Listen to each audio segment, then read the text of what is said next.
We are also blind. Well, the truth is very simple, very hard to find. Hello everybody, welcome to another edition of What's Going On. I'm your host, Tom D'Ambra. As always, we're very thankful you take the time from your busy day to join us. A lot has been going on, both abroad and here domestically in our country in the last week since we've met.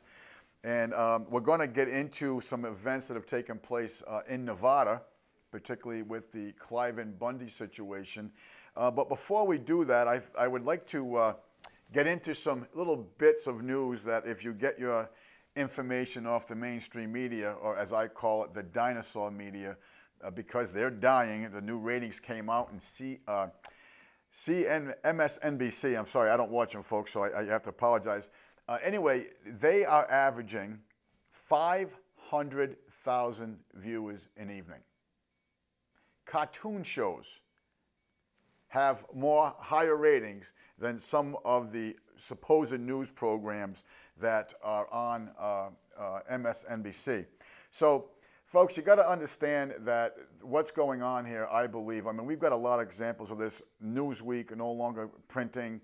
All of the mainstream media is losing advertising funds. And the reason why is because they're losing market shares. It's all about money. Or as we say here, the lack of money, because we don't have money, as you know from watching this program.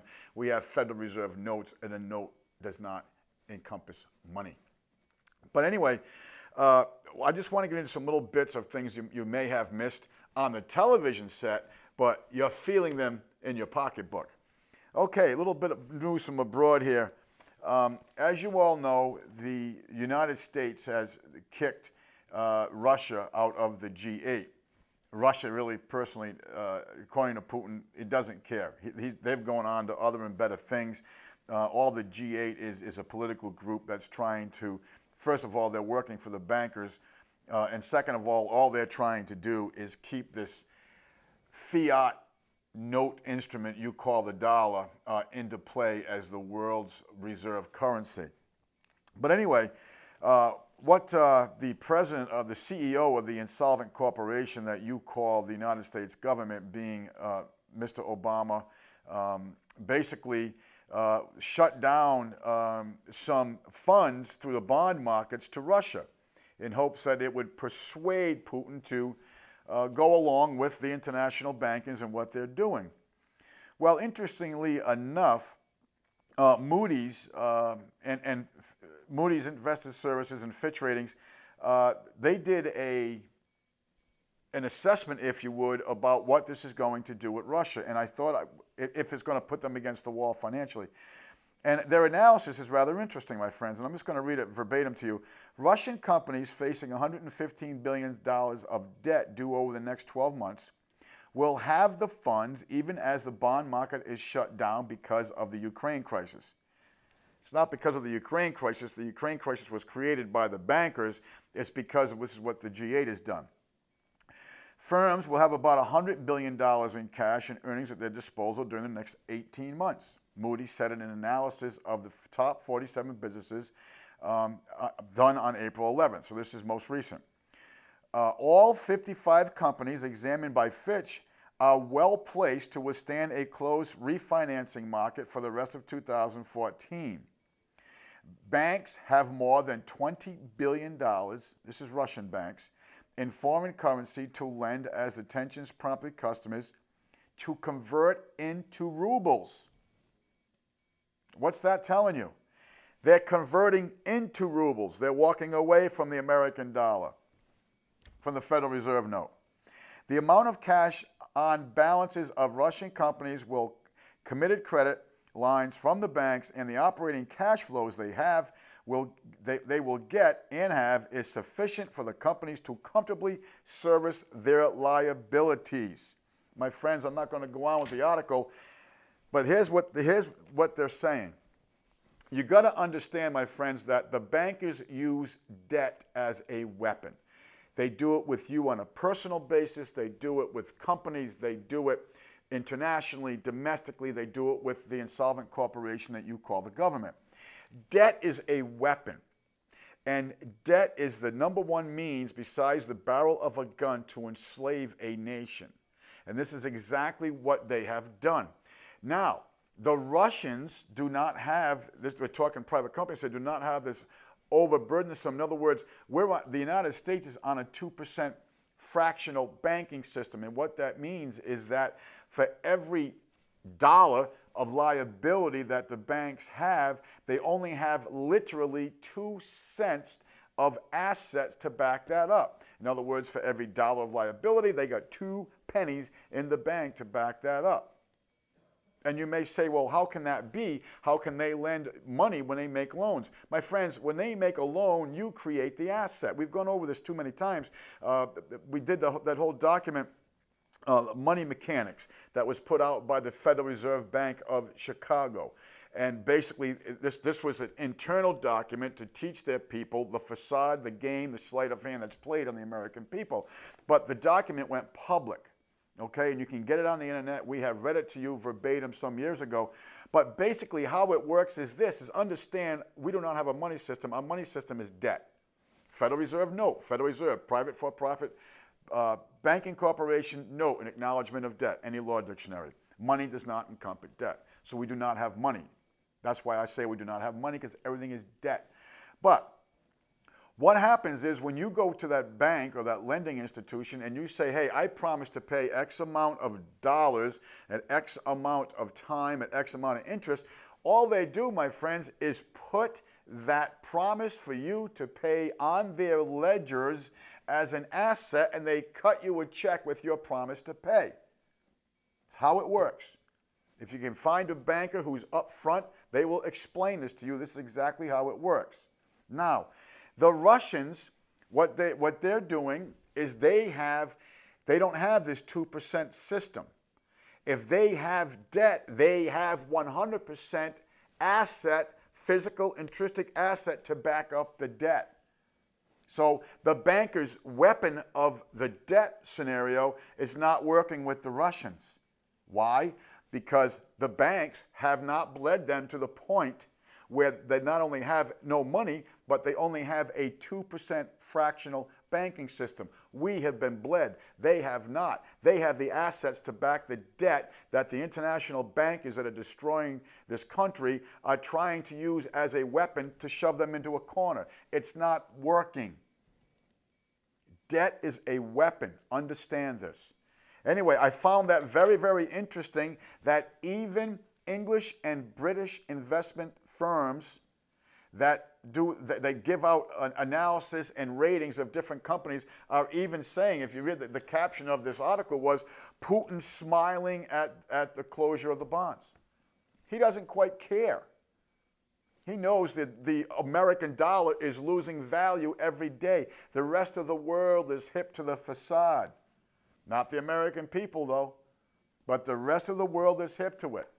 And this is why we, the bankers, are balkanizing the Ukraine. And they've done it successfully. Okay, another interesting article here. This is from Zero Hedge. I'll tell you, my friends, this website, Zero Hedge, is a very interesting website. Anyway, the caption, the U.S. military preparing for the collapse of the dollar with a question mark. I'm not going to read the whole article, because as I just thought it was interesting that they would actually come out with this. But if you go continuing with this, let's see if we can find any support of their accusations that the United States government is actually beefing up their domestic security forces. Now, we know about the billions of rounds that all the different alphabet agencies bought last year. Well, as of just recently, Homeland Security to purchase 25 million shotgun rounds. Yesterday, this is April 22nd, this is very new. Yesterday, the Department of Homeland Security announced that it is seeking an ammunition dealer who can provide 25 million shotgun rounds to the agency, adding to its already enormous arsenal of ammo. The solicitation, posted on FBO, that's Foxtrot Bravo Ohio.gov, states that the U.S. Customs and Border Protection, which is a department under DHS, Department of Homeland Security, is seeking shotgun ammunition for use by all applicable agencies in the Department of Homeland Security. Now, the ammunition will be used as appropriate at all Department of Homeland Defense component locations nationwide and outside CONUS. My friends, CONUS is a military acronym for Continental United States. This is an excessive amount that not only reveals the vast scope of the emerging police state, but also fuels fears that the DHS is preparing for large-scale, massive panic unrest in America. It has been estimated that over the past couple of years, DHS ammunition purchases have totaled, are you ready for this? Well over 2.5 billion, that's bravo, rounds, with much of the ammunition being hollow point rounds known for their effectiveness at stopping human targets. The DHS has also spent over $80 million on armed guards to protect government facilities in New York last year, and even sought more guards for federal buildings throughout the country to include Minnesota and Wisconsin. More recently, the agency spent over $58 million for security details for 2 Social Security offices in Maryland. But that's not all. Back in March, the DHS began taking delivery of hundreds and perhaps even thousands of recently retrofitted MRAPs. Now, if you don't know what an MRAP is, my friend, it's a mine-resistant, ambush-protected vehicles that were used in Iraq and Afghanistan, but are now destined to roam the streets of America. While these expenditures reveal that the DHS is gearing up for civil unrest, the bulk of the ammunition purchases in particular are also exacerbating current ammunition shortages across America in what can be described as backdoor gun control. Last February, the United States Postal Service announced it was seeking proposals for assorted small arms ammunition. The UPS later claimed that the mass purchases were for its postal police. But there is a massive arms buildup just by every other federal agency in existence. Even the Department of even the Department of U.S. Even the U.S. Department of Education, my apologies, has been stockpiling firearms and ammunition since 2001. Considering how well armed the Bureau of Land Management agents were during the recent standoff at Bundy Ranch, this is in Nevada, the increased militarization of government agencies is frightening indeed. Absolutely it is, my friends. And the bankers know this whole thing is going to collapse. And the bankers are extremely concerned that you are starting to figure out who is responsible for this. Why are the Postal Service needs postal police? The U.S. Department of Education needs millions of rounds of ammunition and the weapons to facilitate it? Why? Why does Social Security? I'll tell you why, my friends, because you've been paying into Social Security all your life. They have robbed it, put it into the general budget all the way back to 1964. LBJ was the first one to do it. Lyndon Baines Johnson, CEO of the insolvent corporation, United States government, were the first ones to do it, and everyone's been doing it ever since. There is no fund, my friends. There is no insurance policy backing the Social Security Act. It's been robbed. They've robbed you of everything else. All your sweat equity that you put into all these times. As a matter of fact, I don't watch much TV, but when I was at work recently, another person was watching a news program, and this is on supposedly conservative news Fox station there, and they were talking about why such the debt. And the first thing they mentioned was Social Security and Medicare. They didn't mention the bankers. They didn't mention the fiat money system. They didn't mention that every dollar, which is not a dollar that you have in your pocket, there's an interest bond due on it. They didn't mention the Federal Reserve is a foreign for-profit banking corporation. No, it's the bloody Social Security and Medicare. They're bleeding the country. We've got to do something about it. We've got to reduce the benefits. Folks, you worked all your life for that. And now they're blaming it on you because you participated in that program blindly and in good faith that the government would never do this to you. Well, they've robbed it. And now it's an unfunded liability. They've robbed it. And why do they have to protect the Social Security offices? Because when the checks start coming, the people might come knocking. That's why. Okay, let us continue here. Little tidbits of news. White House counter-terror chief. Confrontational children could be terrorists. Very interesting. White House counterterrorism and Homeland Security advisor Lisa Monaco gave a speech this week in which she urged parents to watch their children for signs of confrontational behavior, which, are you ready for this? Which could be an indication of them becoming terrorists. Of course, they want you to go and report this to the government, report on your children. Well, why not? They got the children through the school system reporting on the parents. Why not have the parents reporting on the children? During the speech at the Harvard University's John F. Kennedy School of Government on Tuesday night, Monaco, who replaced John Brennan last year as overseeing the executive branch's Homeland Security activities, said that parents need to be suspicious of sudden personality changes in their children at home. What kinds of behaviors are we talking about, she asked. Well, for the most part, they're not related directly to plotting attacks. Folks, they must laugh.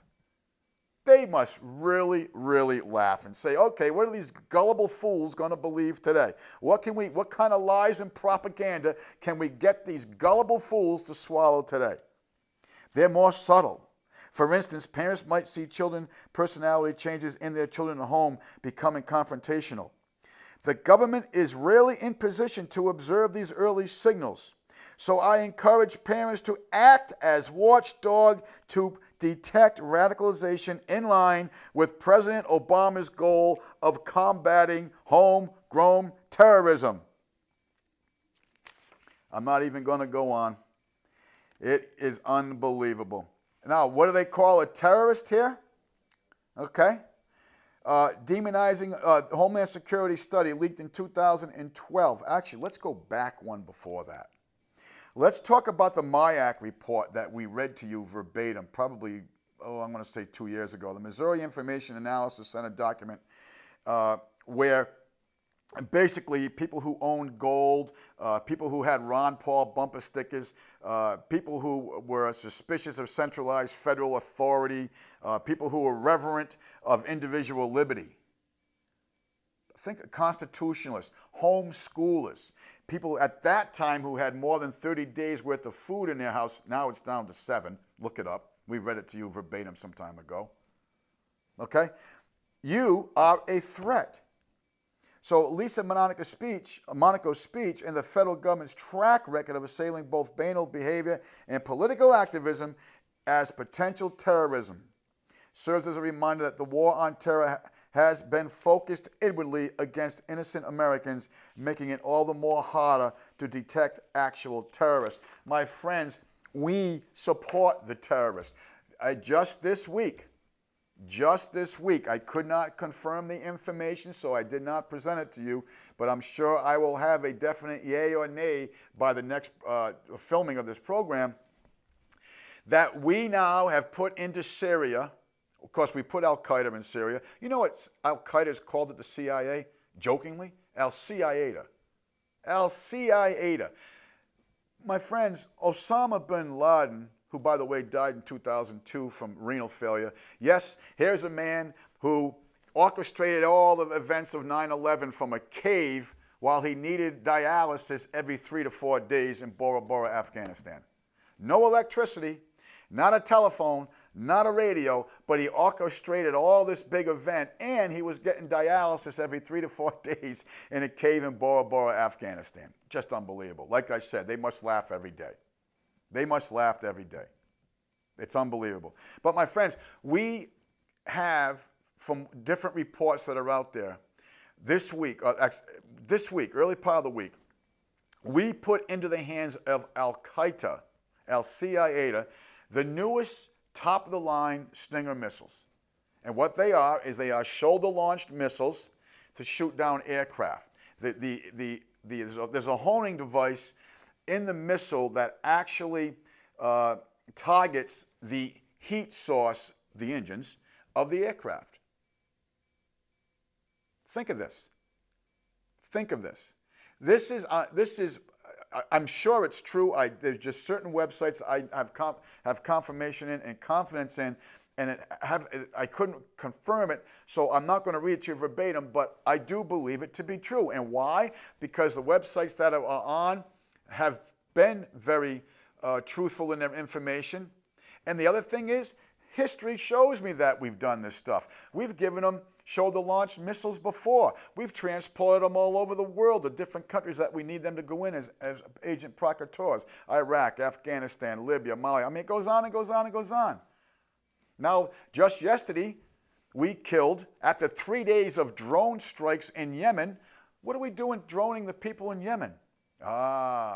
Remember we talked about the battle for natural resources. That's what we're doing in Yemen. We killed 55 civilians in Yemen yesterday with drone strikes. Okay, let us continue. This is from an exclusive. This is from John Krudel. In the home stretch of the 2012 presidential campaign from August to September, the unemployment rate fell sharply, raising eyebrows from Wall Street to Washington. The decline from 8.1% in August to 7.8% in September may not have been all it seemed. Now, my friends, again, this is the U3. Remember, there are 6 formulas for figuring out the unemployment. They tell you the U3, and how that works is this. If you are not collecting unemployment benefits, even if you went through all your supposed benefits, you're not unemployed. Why? Because you're not collecting unemployment benefits. So what do we tell the stupid American people? I'm sorry for being so brash. We don't tell them the actual number of people who are not in the labor force currently. No, we tell them the amount of people who have been out of work so long, they no longer collect unemployment benefits, so we're not unemployed. We just tell you the amount of people, percentage-wise, that are collecting unemployment benefits. That's how we get our U3. And we read to you the actual U6, which is the real number of how many people unemployed. It was in the 23 percentile. My friends, if it wasn't for these EBT cards, there'd be soup lines in every town and city and neighborhood in this country. Let's continue. The decline from 8.1% in August to 7.8% in September may not have been all it seemed. The numbers, according to a reliable source, were all manipulated. What a shock. I mean, they're manipulated just with their own formulas, but now they're even going to just twist them to bring it out for you. And the Census Bureau, which does the unemployment survey, knew it. 2 years before the presidential election, the Census Bureau had caught an employee fabricating data that went into the unemployment report, which is one of the most closely watched measures of the economy. And a knowledgeable source says the deception went beyond that one employee, that it escalated at the time President Obama was seeking re-election in 2012 and continues today.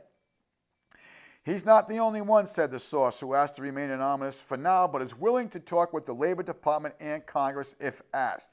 Do you really think the Labor Department and the Congress is going to get this insider who was part of the fabrication to come out and go under oath and tell them the truth, what's going on? Absolutely not. You'll never see this guy's face. The census employee caught faking the results is Julius Buckman. He even got his name in here, guys. You see, look, watch for Julius Buckman. See if you see him on the mainstream media. According to a confidential census document obtained by the Post, Washington Post, Buckman told an interviewer this past weekend that he was told, listen to this, I quote unquote, to make up information by higher-ups at census. Ironically, it was Labor's department demanding the standards that left the door open to manipulation. Labor requires census to achieve a 90% success rate on its interviews, meaning it needed to reach 9 out of 10 households targeted and report back on their job status. Census currently has 6 regions from which the surveys are conducted. The New York and Philadelphia regions, I'm told, have been coming up very well short of the 90%. Now listen to this. Philadelphia filled the gap with fake interviews. It was a phone conversation. I forget the exact words, but it was, go ahead and fabricate it to make it what it was, Buckman told me. The census, under contract from the Labor Department, conducts the household surveys used to tabulate the unemployment rate. Interviews with some 60,000 households go into each month's jobless number, which currently stands at 7.3%. Since this is considered a scientific poll, each one of the households interviews represents 5,000 homes in the U.S. Buckman, it turned out, was a very ambitious employee. He conducted 3 times as many household interviews as his peers, according to other sources. But making up the survey results and essentially creating people out of thin air and then giving them jobs, Buckman's actions could have lowered the jobless rate. Gee, you think so?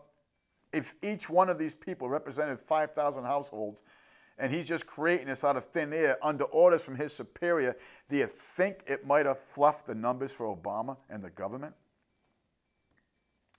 Anyway, my friends, I'm not going to go much more beyond this. Census has never publicly disclosed the falsification, and neither did it inform the Labor Department that his data was tainted. And then it just gets into, now Labor's going to blame the census. Yes, they should have told us. Of course they should have. You didn't know the lie was going on. Okay. All right. So let's go on here. Obama campaign donors bag record Wall Street profits. This is from Breitbart.com, Wynyard Hall.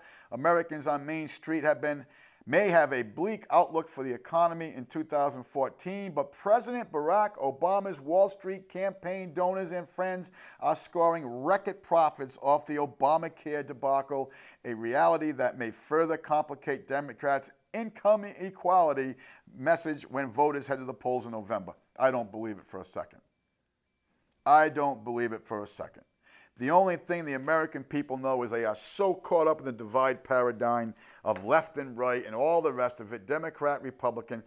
Folks, did you ever look at bumper stickers or the political posters on people's lawns? You never, ever, ever, ever see a Democrat and a Republican on the same vehicle or the same lawn for posters. Why? Because the American people are so entrapped with the divide paradigm that they use so effectively. They're not going to look at these numbers. The people who are Obama supporters, the people who are they're not going to look at these numbers and say, hey, wait a minute, we're not getting a piece of the pie. Actually, they are, aren't they? Welfare rolls have skyrocketed since the CEO of the insolvent corporation, Barry Soetoro, Barack Obama, whatever you wish to call him, because we really don't know his actual name. Basically, folks, they're handing this out as a piece of pie. If you donate to our cause, we'll make sure you get it on the back end. It's exactly what's going on. It has been for years. It's not just the Democrats, it's the Republicans, it's all the same. The most recent Gallup poll finds that 56% of Americans believe the economy is getting worse. I want to know where they found the 44% that think it's getting better.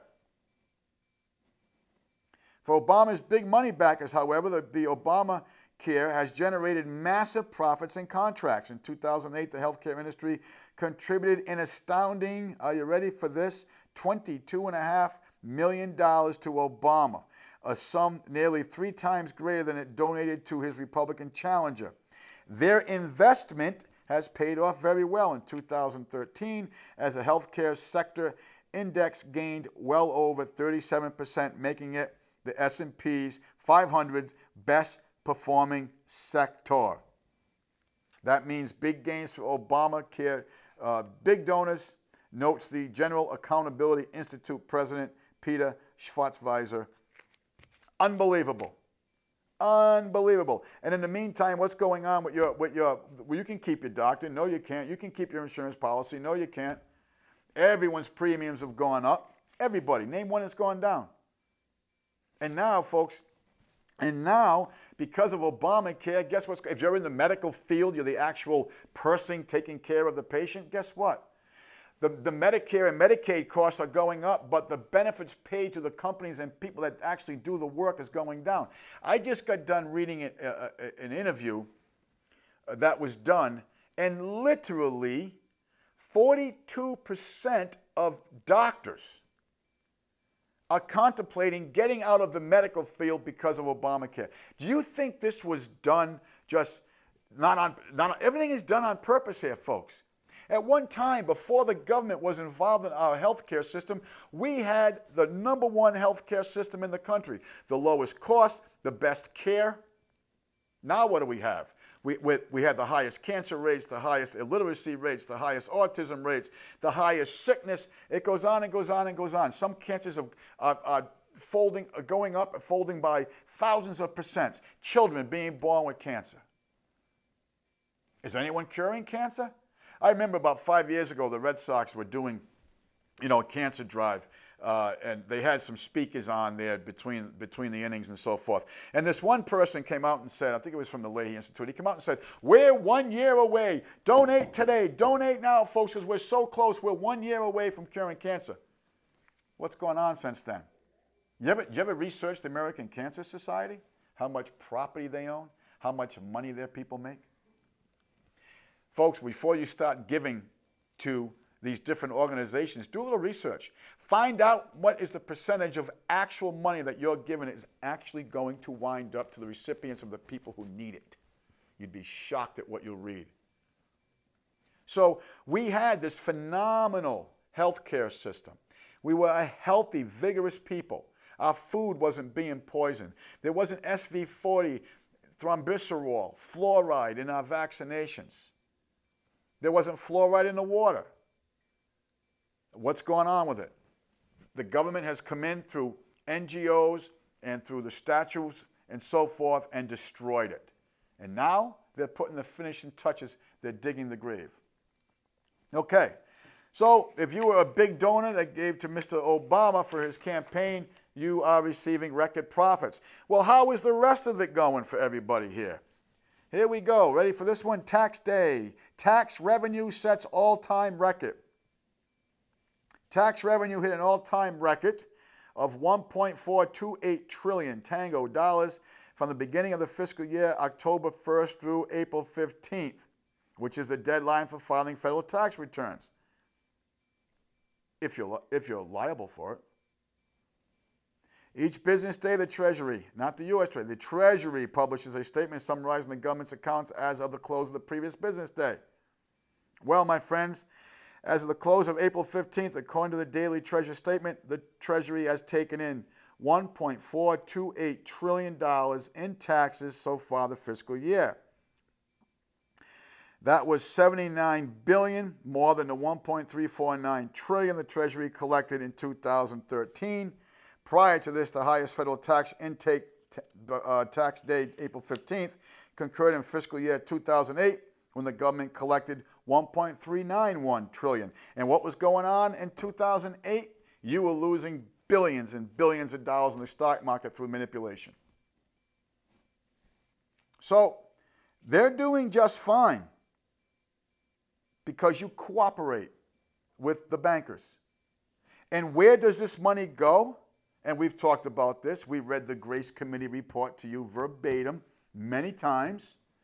This money goes to the Federal Reserve, which is a private, for-profit banking corporation, which gives it to its parent corporation, which is the International Monetary Fund, so they can go and rape and pillage countries and people throughout the world.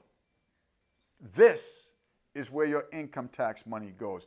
Study the Grace Commission, my friends.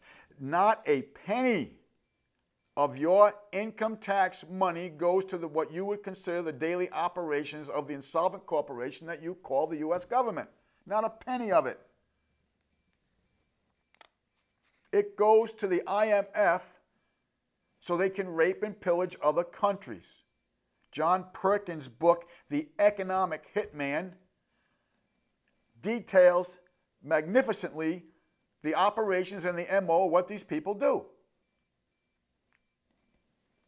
Understand this is all being orchestrated by the very same bankers who would have destroyed the purchasing power of our dollar, who have usurpedly taken the power of the United States government, who is now basically collateralizing and monetizing debt and collateralizing it through our lands and our sweat equity. Folks, history shows we can't go on like this. There has never been a country, a nation, an empire, whatever entity word you want to use, that has ever survived this. And when they collapsed hard, and they were all taken over. You create the void, my friends. There is always some evil, power-hungry entity that is waiting to fill that void. And this is where we are. So, this tax day, the insolvent, that you think you're supporting the insolvent corporation, this money went to the IMF, record revenue. Record revenue. So, what does the future hold for our coming budgets? Headline: Obama calls for highest sustained taxation in U.S. history. In the budget proposal he presented to Congress last month, President Barack Obama called for what will be the highest level of sustained taxation ever imposed on the American people, according to the analysis published by the Congressional Budget Office. This isn't even people outside the government saying this. This is the government saying this. Under Obama's proposal, taxes will raise from 17.6% of gross domestic production in 2014 to 19.2%. Unbelievable. So not only are they reaping records of your sweat equity now, guess what? They're going to take more. They're going to take more. And why? Because you participate in the thievery. That's why. Folks, it gets into dated history about the percentage of GED and all that. Well, let me tell you something. And the day the Japanese, which is December 7th, 1941, federal taxation averaged 5.3% of the GDP. Still incredibly a lot. Now we're getting up to the 20 percentile. President Obama's budget would make a number of changes to the tax law if enacted. Those changes will boost revenues by well over $32 billion in 2014 and by $1.4 trillion from 2016. Think of that. How are we to get our nation? How can the people invest and have this idea, this laissez-faire economy, have this idea of, you know what, I have an idea for a business, but I need capital to put it together. How can you even come up with capital when your purchasing power is being reduced every moment and taxes are skyrocketing because you have to support this bludgeoning, authoritative domestic security force, and you have to support the IMF through your income taxes so they can go and pillage the world, and you can't go to the bank and get loans because the credit has been tightening and tightening and tightening. And besides that, when you look at debt to income ratios, the people are in so much debt they can't qualify for what little credit is out there to obtain and begin with. Why? Because we as a people are cooperating with our own demise. Okay. Let's go right back to Harry Reid in Nevada. Harry Reid calls Cliven Bundy supporters domestic terrorists. During a hashtags and headlines event at the Paris Hotel and Casino, that's a perfect place for Harry Reid, the casino. A rigged game.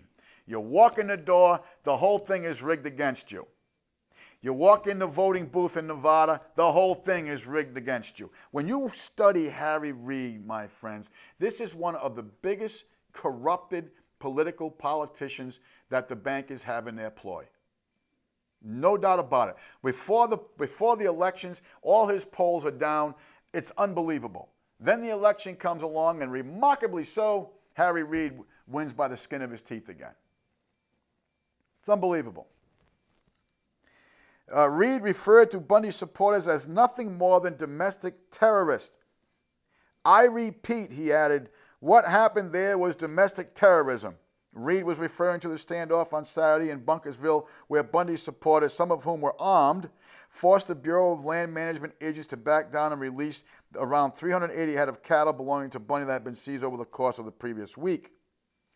Reed claimed that Bundy viewed the United States as a foreign government while accusing his supporters of goading violence. There were hundreds and hundreds of people from around the country that came there, Reed cried. I add the word cried. They had sniper rifles in the freeway. They had weapons, automatic weapons. They had children lined up. They wanted to make sure they got hurt first. What if others tried the same thing? Listen to the statement of this man. They had sniper rifles in the freeway. Look at the pictures. There was some rifles, but who had the trained snipers and sniper rifles? It was the government. They had weapons, automatic weapons. Who had more weapons? Who had automatic weapons? The government. They had children lined up. He is trying to make you believe that these ranchers took their own children as a barrier of safety between the BLM snipers and rifles and the protesters. Think of that. Do you really believe that? Would you take your children and put your children in harm's way for the benefit of your own potential safety? I think not. And understanding the culture and what is going on in Nevada, I know not. These people did not do this. And my friends, who were the ones who actually came knocking on the door? Who were the aggressors in this whole event? Who came with the heavy arms? It was the government. It was the government. Now, then you get here and he says they wanted to make sure they got hurt first. Who, the children? You mean like what the government did at the Murrah building in Oklahoma City? So they could have the pitches to fulfill the Hegelian dialectic? What if others tried the same thing? Oh, now we get to the gist of it. What if others tried the same thing? As Zabrinsky said, my friends, there is a political awakening happening in the world as history has never witnessed before. They are very concerned, if not scared, about you waking up and educating yourself as to what's really going on. You know, when Rand Paul came out 2 weeks ago on the Senate floor and openly said in the congressional record, I have to question who is actually in control of the United States government. My friends, he knows it's not who you think it is. It's the international bankers. You see, we're living in fascism. Fascism, as Mussolini said, is corporatism. And the difference between us and, say, Germany, when there was fascism in Germany during the Hitler administration and regime, was that during Germany, the government took over the corporations. Here, the fascism that we're living in has been flip-flopped, that the corporations have taken over the government. And they are very concerned that you are going to wake up and actually get off the couch and actually support people like the Bundys, who the court has acknowledged is correct in their stance. And we're going to get into that right here. I'm running out of time. I apologize. Okay, Harry Reid's, here we go. Now, he's calling you a domestic terrorist. Harry Reid boasts his son's interest in Chinese solar plant. We touched on this last week. Harry Reid, the eldest son of Senate Majority Rory Reid, is the chief representative of a Chinese energy firm, that would be ENN that we described, planning to build a $5 billion dollar plant in Laughlin, Nevada. ENN Energy Corp, a Chinese PLA firm, purchased the land, and we told you how much they purchased for it last week. It was $4.5 million. And it's a figure, my friends, that is just so startling below what it was appraised for, which was $38.6 million. How do you think the Reeds made out with this little deal, huh? They just saved this company 32, think of it. How much money can you really pay under the table when you're saving $32 million up front? I'm sure the Harry Reid and his family are doing just well in this. Now, I got to ask you, have you heard any of this on the mainstream media? Not a bit. So what does the federal court, this has really startled me, say about what the BLM did? Here we go. Federal judge, BLM engaged in a criminal conspiracy against the ranchers. For over 20 years, the Bureau of Land Management engaged in a literal, this is the court speaking. For over 20 years, the Bureau of Land Management engaged in a literal, intentional conspiracy against the Nevada ranchers to force them out of business, according to a federal judge whose court opinion exposes the BLM's true intent against rancher Cliven Bundy. In his opinion of United States versus Estate of Hague, U.S. District Court Judge Robert C. Jones reveals that after the late Nevada rancher E. Wayne Hague indicated on his 1993 grazing permit renewal that by signing the permit he was not surrendering the family's long-standing water or forage rights on the land, the BLM not only rejected the permit, but also conspired for decades to both deny his family property rights and to destroy their cattle business. Based upon E. Wayne Hague's declaration that he refuses to waive his rights, a declaration that is not purported to change the substance of the grazing permit renewal for which he was applying, and which had no plausible legal effect other than to superfluously assert the non-waiver of rights. The government denied him a renewal grazing permit based upon its frankly nonsensical position that such an assertion of rights meant that the application had not been properly completed, Judge Jones wrote in his statement. After the BLM denied his renewal grazing permit for this reason by letter, the Hagues indicated that it would take the issue to court, and they sued the government of CFC, my friends, that is Court of Federal Claims. At that point, Jones explained the BLM refused to consider any further applications from Hague. The entire chain of events is the result of the government's arbitrary denial of E. Wayne Hague's renewal permit from 1993 to 2003, and the effects of due process of violations are continuing, Judge Jones stated. Judge Jones continues here. In 2007, unsatisfied with his outcome thus so far with dealing in the CFC, the government brought the present civil trespass action against Hague and his estate. The government did not bring any criminal misdemeanor trespasses claims because it believed, listen to this is the judge, it believed it could not satisfy the burden of proof in a criminal trespass action, as a previous criminal action against E. Wayne Hague had been reversed by the Court of Appeals. What are they telling? What's the judge saying here? Number one, they're wrong. Number two, that it's misapplied. Number three, said it's actually doesn't even make sense. And number four, they don't have the letter of the law backing them. They would just wanted this gentleman to go away by the threat and duress of force upon him. During the course of the present trial, the government has, one, invited others, including Mr. Gary Snow, to apply for grazing permits on allotments where Hagues previously had permits, indicating that Mr. Snow allotments where the Hagues could use the water sources on such land at which Hague had water rights, or at least knowing that he could use such sources. Number two, applied with the Nevada State Engineer for its own stock watering rights and waters on the land, despite the fact that the government owns no land, no cattle nearby, and has never intended to obtain any,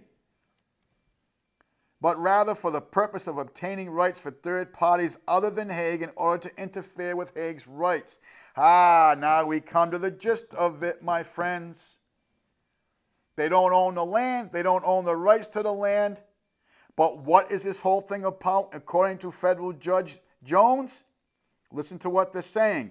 For the purpose of obtaining rights for third parties. Who are the third parties? It's the Chinese. That's what this is about. That's what this is about. It's the Chinese. my friends, I don't have the time, but it gets into the Taylor Grazing Act of 1934, which also substantiates the Bundy's claims. It gets into the Red Canyon Sheep Company versus Ikes of 1938, which also supplements the Bundy's claims. My friends, if you continue with this, with the Bundys, you'll understand also that what the feds did, and go on the internet and punch it in, the pictures are gruesome. They euthanized a lot ahead of the Bundy's cattle, including his 2 sire bulls that are worth thousands of dollars apiece. They euthanized them. They killed them, and they put them in mass graves. And the Bundys have put them out on the website. I warn you, the pictures are very disturbing. This is what they did. They not only broke their own laws, and the courts say they broke their own laws, and the judge comes out and tells you what this is about, getting rights of things that they don't have right to for third parties. And Harry Reid and his sons are profiting millions from it, while we're being called domestic terrorists, and they're trying to put out to the ploy that we actually lined our children up in harm's way so we wouldn't get shot at. We being the people that supported the Bundys. Ridiculous. Absolutely ridiculous. This is about taking land and rights from the people for selective third parties. I'm shocked the judge had the courage. I really am shocked the judge, number one, had the courage to make this statement for the public record. Why was this not on the mainstream media? This is court. This is court news. This is actual court documentation. This is read verbatim from his findings. And he substantiates with 4 other previous court rulings to substantiate and support the Bundy's case.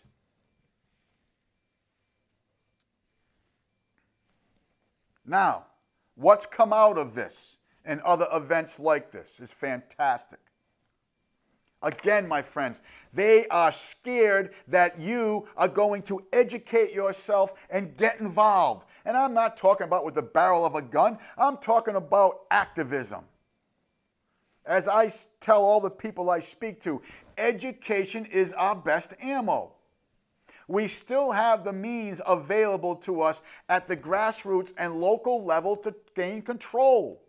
And this statement, this article I'm about to read is exactly what they're doing. These people know at the federal level it's all corrupted. It's all corrupted. From A to Z at the federal level, the whole thing is corrupted. They know this. But because of the idea and the fact that the people got off the couch, organized themselves, and supported the Bundys, and at least for now, made the strong arm of the domestic security forces back off, now grassroots organizations within the 9 western states have met to talk about taking over the management of supposed federal lands. Why? Over 50 representatives of these 9 states have gotten together. Why? Because they see they got backing from the people.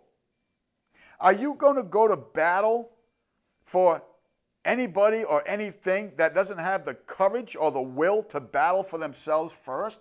Absolutely not. Why am I going to take the bumps and bruises and absorb all the risk of going to battle if you're not willing to do it for yourself?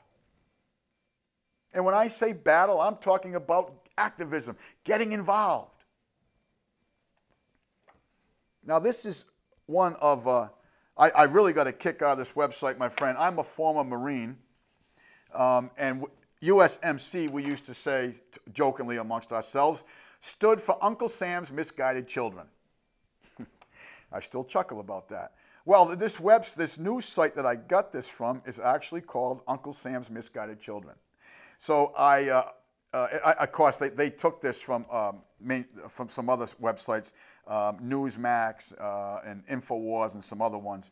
But anyway, I just thought it was awesome because I'm sure this is a bunch of former Marines that got together and just copied this and put this out. Okay. Over 50 legislators, let me back up. Here's the title of the article. 9 Western states meet to talk about taking over federal land. 9 Western states meet to talk about taking over federal land. First of all, my friends, the federal government is supposed to be involved in 3 things: territories, enclaves, and districts. Notice the word state is not in their authority. The District of Criminals, as in Washington, D.C., that is a district. They are supposed to have authority there. They're not supposed to be involved in the states, my friends. Why? That's what the contract we have with this insolvent corporation states. But they have broken the terms of the contract. And it is up to us as a people to alter this and change this and get this encroachment back in line with the contract that we have with this corporation. 9 Western states meet to talk about taking over federal lands. How is it their claim of land? Because they don't have, as we just read, they do not have substantiation of law for this. They claim it. Is the state of Nevada a territory, an enclave, or a district? No, then get out. Get out. Legislators in 9 Western states, to include Utah, Idaho, Montana, Nevada, New Mexico, Arizona, Wyoming, Oregon, and Washington State, met in Salt Lake City on Friday, April 18th, to talk about the state takeover of federal land. The Bundy Ranch situation is a symptom of a much larger issue. It's time the states in the West come of age, where every bit is capable of managing the lands in our boundaries as the states east of the Colorado. Scott Bedke, Idaho State Speaker of the House. Wow. You got the Idaho State Speaker of the House. That's a very formidable position. The Legislative Summit for the Transfer of Public Lands was convened in Salt Lake City for the purpose of working toward taking back federal lands from the government and placing them back under the purview of the states. 9 Western states participated with over 50 lawmakers and county commissioners. Boy, the last county commissioner in Bunkersville, Nevada, what did he say? I hope all you people got funeral arrangements. The summit was actually planned before the Bundy Ranch situation in Nevada. The goal is to wrest control of oil, mineral, and timberlands away from federal agencies. Those of us who live in the rural areas know how to take care of the lands. We have to start managing these lands. It's the right thing to do for our people, for our environment, and for our economy, and for our freedoms, said Montana State Senator Jennifer Felder. I will also say it is also the best thing for the future of your children. My friends, this is where we are. They are scared that you are going to awaken. They speak about it in their personal conferences. They speak about it publicly. They speak about it amongst themselves. They're scared. That's why the buildup. They need your participation to rule you. If you do not cooperate, they cannot get it done. Understand that. As always, my friends, we're very thankful you take the time from your day to watch this program. And we urge you to seek truth, obtain knowledge, manifest kindness, and always we close in reminding you that your government is your responsibility. Thank you for watching. Can't believe we are all so blind. Can't believe we are all so blind. Well, the truth is very simple, very hard to find.